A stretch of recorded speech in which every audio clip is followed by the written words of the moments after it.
BTS Suga shares an emotional truth about his therapist dream in the glossy, high-octane world of K-pop, where perfection is often the standard and vulnerability is frequently hidden behind carefully curated smiles. A profound revelation has emerged from one of the industry's most enigmatic figures.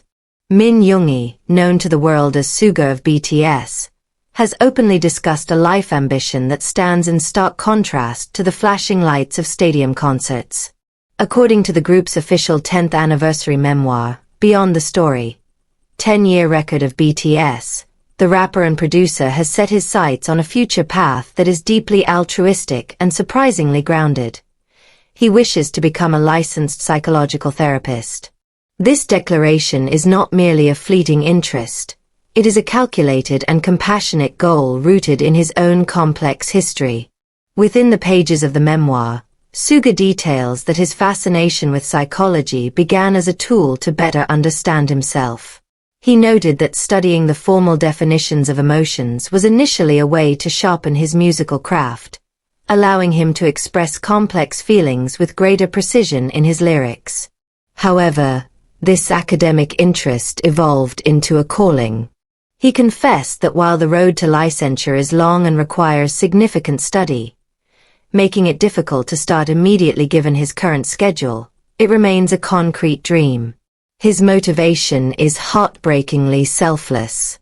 Suga explicitly stated that he wants to provide aid to future artists, the ones who come after, who will inevitably face the same crushing pressures, uncertainties, and emotional turbulence that he endured. He envisions a future where he can offer professional comfort to younger idols, guiding them through the shadows he once navigated alone. He beautifully summarized his long-term vision with two distinct dreams: to be an old white-haired man still playing his guitar and singing on stage, and to be a licensed therapist, offering a sanctuary for those struggling in the industry.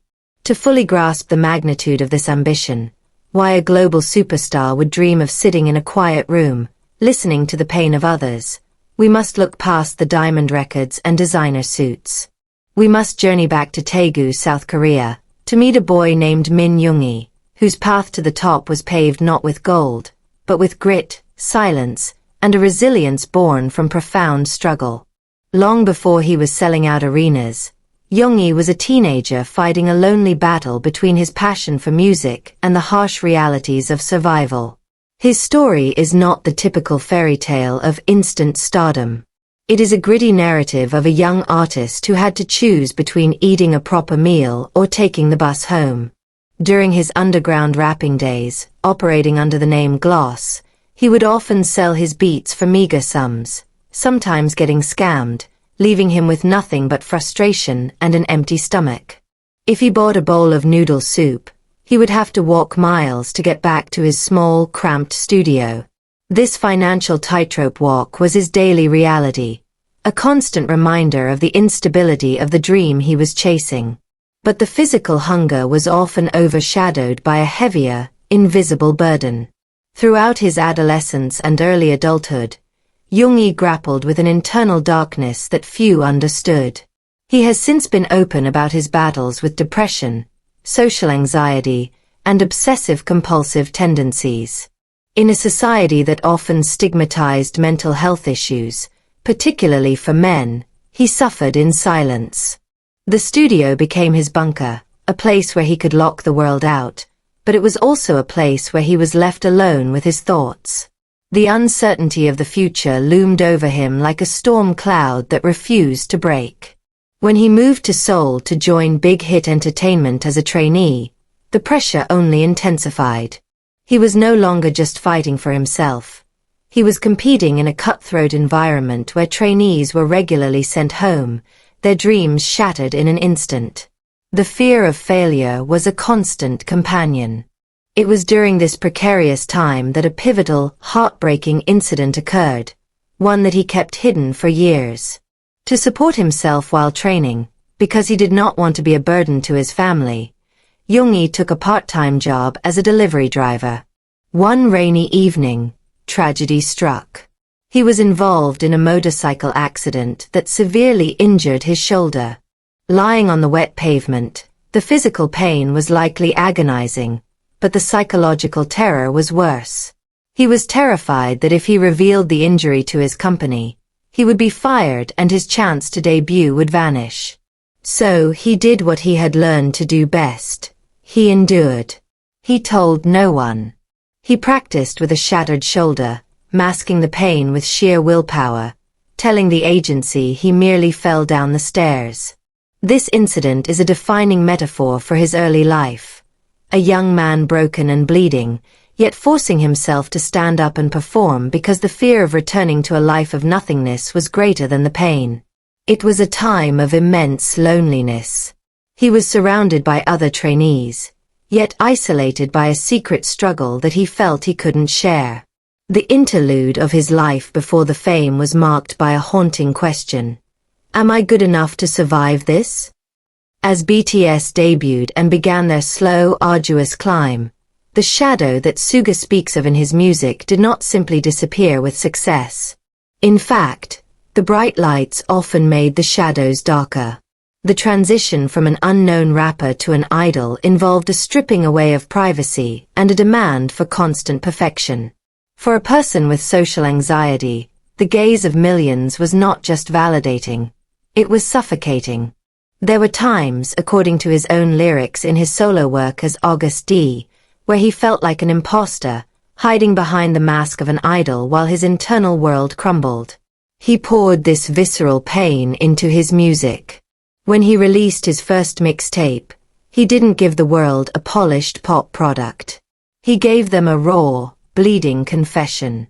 In tracks like The Last, he verbally dissected his visits to psychiatric wards, his parents' confusion, and the terrifying lows where he wrestled with self-hatred.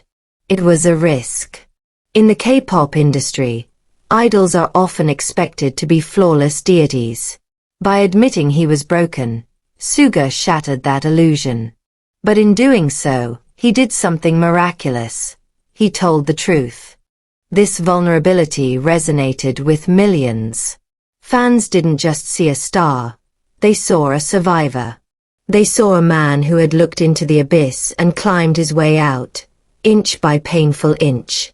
His sacrifice of privacy became a lifeline for fans who were suffering in their own silence. He became a symbol that it is okay not to be okay, and that success does not cure mental illness. It is something you manage, something you live with. The respect that the industry and fans hold for Suga today is not just for his chart-topping hits or his genius production skills. It is a deep, reverent respect for his endurance. He is the man who worked while his shoulder throbbed. He is the man who battled his own mind while the world cheered for his smile. He is the man who proved that you can be sensitive, anxious, and introverted, and still command the stage as a king. This context transforms his desire to become a therapist from a simple career pivot into a profound act of love. When Suga says he wants to help those who come after, he is looking back at the boy on the delivery bike. He is looking back at the trainee crying in the studio. He understands that the glitz of the entertainment industry often masks a brutal, lonely reality. He knows that young artists are often treated as products rather than human beings with fragile hearts. He wants to be the person he needed when he was younger. He wants to be the listener that the teenage Yoongi never had. The image he paints of his future, the white-haired old man, is incredibly moving because it implies survival. For someone who once struggled to see a future for himself, dreaming of old age is a radical act of hope. It signifies that he intends to live, to endure, and to age gracefully. And in that vision, he is not just resting on his laurels. He is giving back. He wants to use the wisdom carved from his scars to ensure that the next generation of artists doesn't have to bleed as much as he did. Suga's journey is a testament to the power of resilience. It teaches us that our darkest moments do not disqualify us from a bright future. Rather, they can become the very source of our empathy. He has walked through the fire, and now, instead of turning away, he wants to stand at the edge of the flames and help others find their way through. As we watch him perform today, confident and commanding, We are witnessing a victory that goes far beyond music. We are seeing a human being who fought for his life and won. And his promise to become a therapist is the ultimate proof of his character. He is a healer who has learned to heal himself, and now, with a quiet, steady resolve, he prepares to offer that healing to the world. It is a legacy that will likely outlast even his music, earning him a place not just in the history books of pop culture, but in the hearts of anyone who has ever felt alone in the dark.